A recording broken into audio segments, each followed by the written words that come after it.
morning, Headmaster. Good morning, Chaplain. Good morning, our distinguished guest.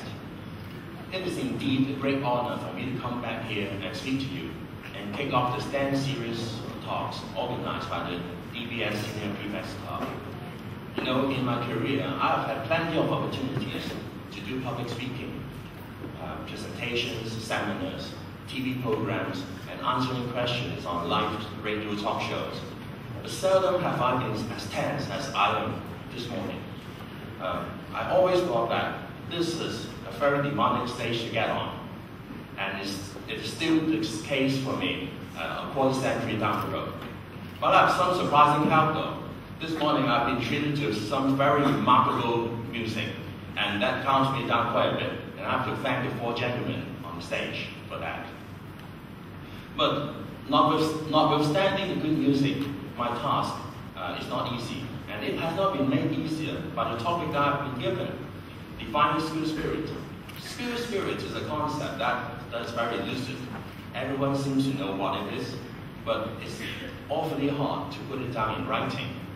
And so when I'm given this task, I sat down with a number of us, and we brainstorm and reach a consensus on what I'm going to talk about this morning.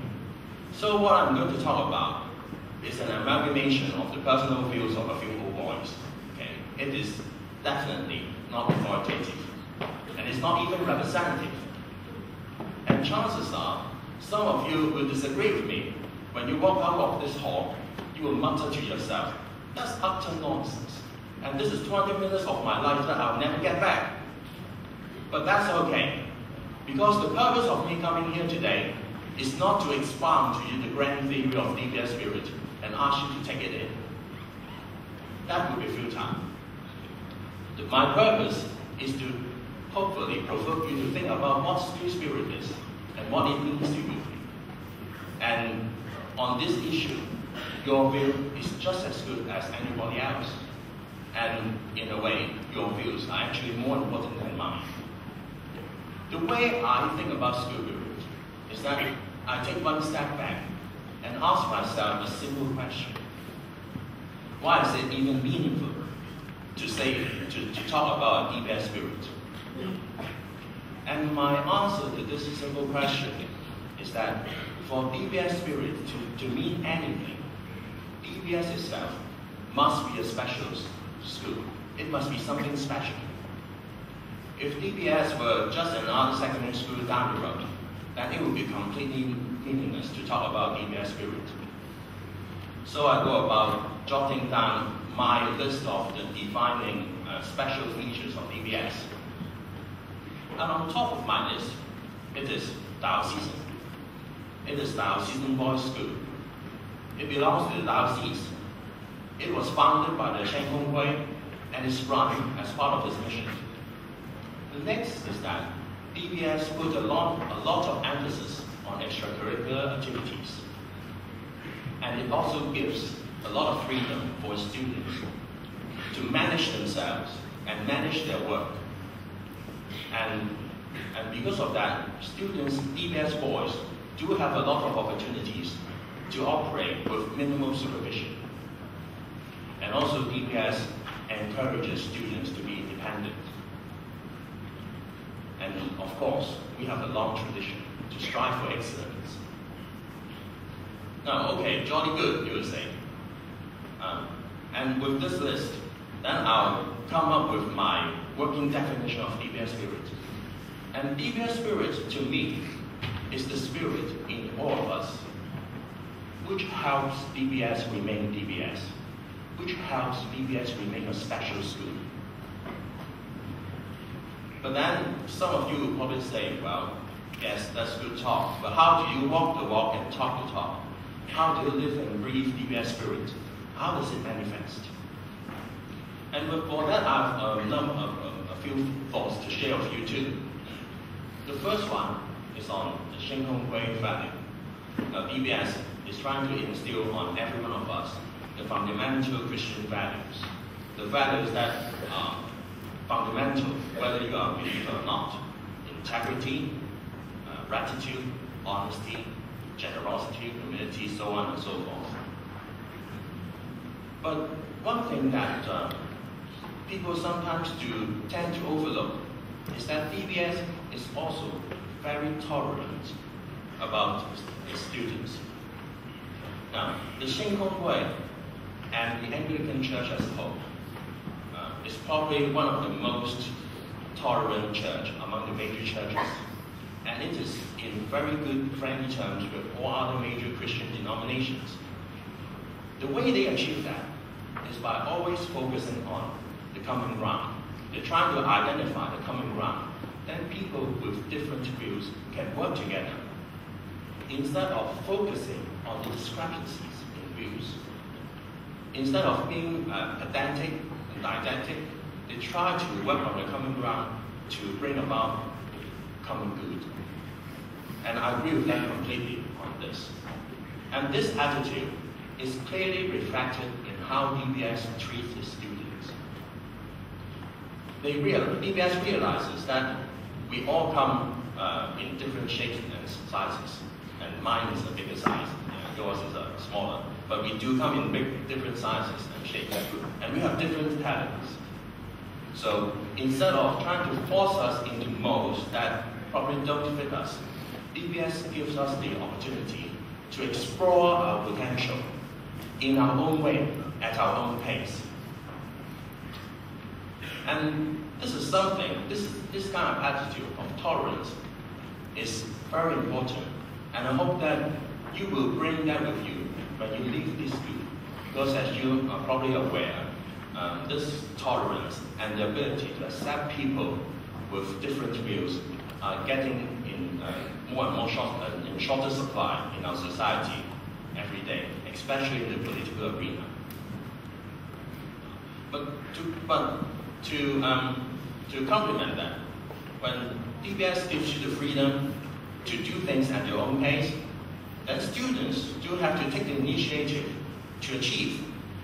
Don't expect anyone to hold a gun behind your head and ask you to move forward and to achieve and to be good.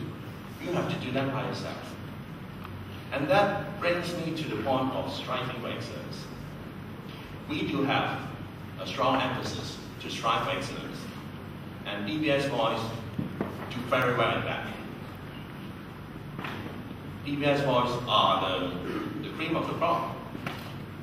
Now, but there's a strong emphasis, and there's a very firm emphasis on this, that DBS is focusing and emphasizing on the group play, group endeavors, and team play. It is the achievement of the group as a whole that is more important. The achievement of the team as a whole, that is essential. If you have a chance to observe DBS boys in action, along with their competitors, you will notice that the thing that DBS boy does do best is to bring out the best team. Not necessarily the brightest stars. Stars we do have. But in the end, when we win as a team. We play as a team. But we do win as a team. And we are very good in things that require team play. For example, our orchestras, school orchestras, Chinese orchestras, the editorial board of staffs.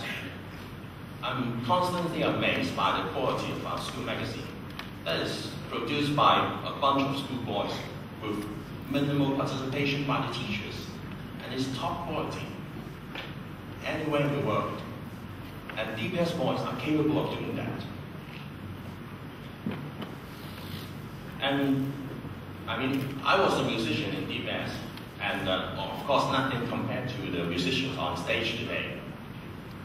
And you might not be able to believe it, but in my time, both the school orchestra and the Chinese orchestra were suffering from a lack of musicians and talents. Can you imagine that? We don't have enough musicians to put up a full orchestra. And the Chinese orchestra was nothing other than a bigger ensemble. And when I come back to DBS these days, I'm always amazed by how well you guys do in music festivals. Wow, that was really amazing.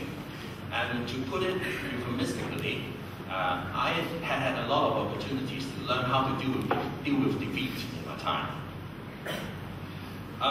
But there are many occasions when both the Chinese orchestras and our teams actually put up against opponents that are obviously better equipped, that had more depth in both talents and resources.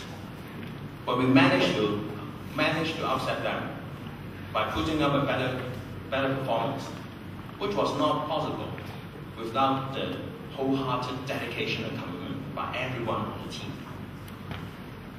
Now with team play, inevitably, it comes sacrifice. Individual and for everyone in the team players must put the team's interests in front of their own for the team to work, and that calls for sacrifice. And sometimes it is the better players and the star players that have to sacrifice more. For example, they may have to go through another practice session that is probably unnecessary for them. And they may have to endure practice techniques that is probably below their ability. But it is very important that they participate as a team member so that they can build a rapport, they can build a team spirit, so that as a whole, we form the best team. And this team spirit naturally evolved into something greater, into a solidarity and brotherhood of lifetime. And that's why we have one of the strongest old boys network in Hong Kong and indeed globally. I mean, the old boys, their sense of belonging to DBS is very strong. They're always looking for ways to help DBS. And in fact, that is the spirit that is the foundation of why my Happy Lewis formed the DBS Senior Prefects Club.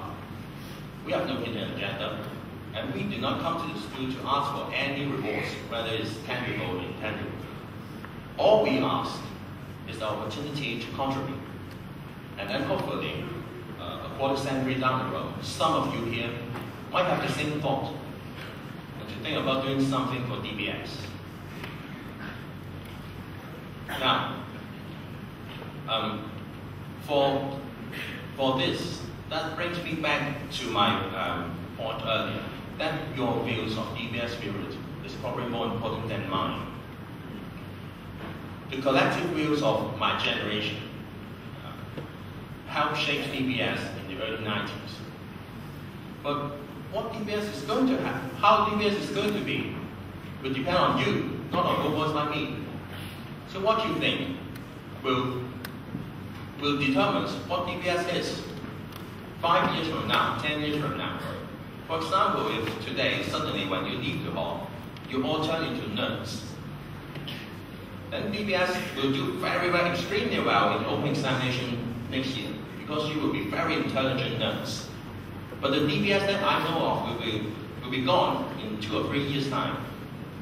Because in the end, it is you who is going to define what DBS is and what DBS spirit is. And that's very important, because nowadays in Hong Kong there's a trend that not just in DBS but happens in many other schools, that students are very, very conscious about their rights, and their parents are very eager to participate in school activities and actually complaining about school administrations that they are not happy about. In the end, that probably will have some positive element in helping to shape DBS or any other schools. But it also will put a lot of pressure on the school administration or the school itself to maintain its heritage. So, since you are a DBS board, you are all part of this big DBS team, and sometimes you really have to think about how you can sacrifice and promote the DBS spirit as a whole. Now I'm going to challenge you into this thinking. Now, the President John Kennedy of the United States once said that very famously, ask not what your country can do for you, ask what you can do for the country. Now you don't have to ask what DBS can do for you. DBS has done quite a bit for you now. Now ask what you can do for DBS, not just now, but in the future too.